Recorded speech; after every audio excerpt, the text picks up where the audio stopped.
യഹോവ നമ്മുടെ സംഗീതവും ബലവുമാകുന്നു. കഷ്ടങ്ങളിൽ അവൻ ഏറ്റവും അടുത്ത തുണയായിരിക്കുന്ന. സങ്കീർത്തനം 46:1 പറയുന്നു, ദൈവം നമ്മുടെ സംഗീതവും ബലവുമാകുന്നു, കഷ്ടങ്ങളിൽ അവൻ ഏറ്റവും അടുത്ത തുണയായിരിക്കുന്നു. എത്ര നല്ല വാക്യം!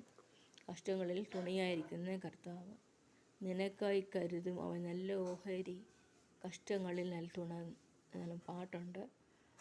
നമ്മൾ ദൈവത്തെ വിളിക്കാം, പ്രാർത്ഥിക്കാം, ആരാധിക്കാം, ദൈവത്തെ കുമ്പിടാം, യേശുവിനെ കുമ്പിടാം. അനേക ദുരുപദേശങ്ങൾ നിറഞ്ഞ ലോകത്താണ് ജീവിക്കുന്നത്. അതിൽ നിന്ന് നമ്മൾ മാറിപ്പോകാതെ, പതറിപ്പോകാതെ ദൈവത്തിൻ്റെ വചനം നമ്മൾ ഉറച്ച് വിശ്വസിക്കാം. കർത്താവ് സഹായിക്കും, കർത്താവ് കരുതും. നമുക്ക് വേണ്ടി കരുതുന്ന ഒരു കർത്താവ്, കരുതുന്ന ദൈവം, കരുതുന്ന കർത്താവ്. ജോർജ് മുള്ളർ പ്രാർത്ഥിച്ചപ്പോൾ ഓർഫനേജിൽ മിൽക്ക് ആൻഡ് ബ്രെഡ് വന്നെത്തിച്ച കർത്താവ് ഇന്ന് ജീവിക്കുന്നു. അത് ദൈവം ഇന്നും ജീവിക്കുന്നു. നമ്മുടെ ആവശ്യങ്ങൾ സ്തോത്രത്തോടെ പറയുക എത്ര വേണ്ടത്. സ്തോത്രത്തോട് കർത്താവിൻ്റെ കയ്യിൽ നമ്മുടെ വിഷയങ്ങളെ ഏൽപ്പിക്കാം.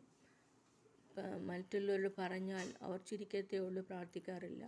എന്നാൽ നമ്മൾ തന്നെ ഡയറക്റ്റ് കർത്താവിനോട് നമ്മുടെ പ്രാർത്ഥനാ വിഷയങ്ങളെ പങ്കിടുമ്പോൾ ദൈവം നമുക്ക് പ്രയോജനമായ എല്ലാ അനുഗ്രഹങ്ങളും കരുതുന്ന കർത്താവ് തരുന്നതായിരിക്കും. യഹോവ നിസ്സി, ദൈവം നമുക്ക് കരുതുന്ന ഒരു കർത്താവ്. യഹോവ ഈരെ, കരുതുന്ന കർത്താവ്.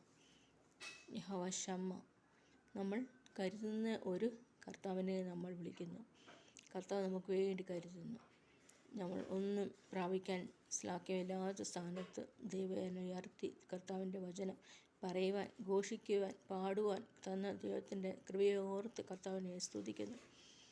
തുടർന്ന് കർത്താവിനെ അടുത്തിട്ട് എനിക്ക് ലോക ജോബ്സിന് വേണ്ടി ക്രേസ് ഉണ്ട്, അത് മാറണം, അതൊന്നും വേണ്ടാന്ന് വെക്കണം. ലോക ജോബ്സ് ഒന്നും എനിക്ക് വരുന്നില്ല. കർത്താവിൻ്റെ വാഗ്ദത്ത വചനം പറയുന്നു, നീ ഭയപ്പെടേണ്ട, ഞാൻ നിന്നോട് കൂടെയുണ്ട്, ഭ്രമിച്ചു നോക്കേണ്ട, ഞാൻ നിൻ്റെ ദൈവമാകുന്നു. Oh give thanks to God for his love endures for ever എന്നൊരു വാക്യമുണ്ട്. വേറെ വാക്യമുണ്ട്, പട്ടണത്തിലും വെളിയിലും നീ അനുഗ്രഹിക്കപ്പെടും. You will be blessed in the city and in the country, in the field. ദൈവം നമ്മെ യഹോവ രൂപ മെയ്പ്പര ആട്ടിടയൻ ഷെപ്പേർഡായിട്ടുണ്ട്. കർത്താവ് നമ്മുടെ ഷെപ്പേർഡാണ്. ഈ ലോകവും അതിൻ്റെ മോഹവും ഇമ്പങ്ങളും എല്ലാം ഒഴിഞ്ഞു പോകും.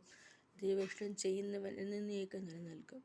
സ്വന്തം സഹോദരനെ സ്നേഹിക്കാത്തവൻ കാണപ്പെടാത്ത ദൈവത്തെ എങ്ങനെ സ്നേഹിക്കും? സ്വന്തം സഹോദരനെ സ്നേഹിക്കുന്നവൻ ദൈവത്തെയും സ്നേഹിക്കും. നമ്മൾ ഈ ലോകത്ത് വഞ്ചിക്കപ്പെടാതിരിക്കാൻ ദൈവത്തിൻ്റെ വചനം വായിക്കുക, ധ്യാനിക്കുക, പറയുക, പ്രത്യാശയോടെ കാത്തിരിക്കുക. ആമേൻ, ആമേൻ.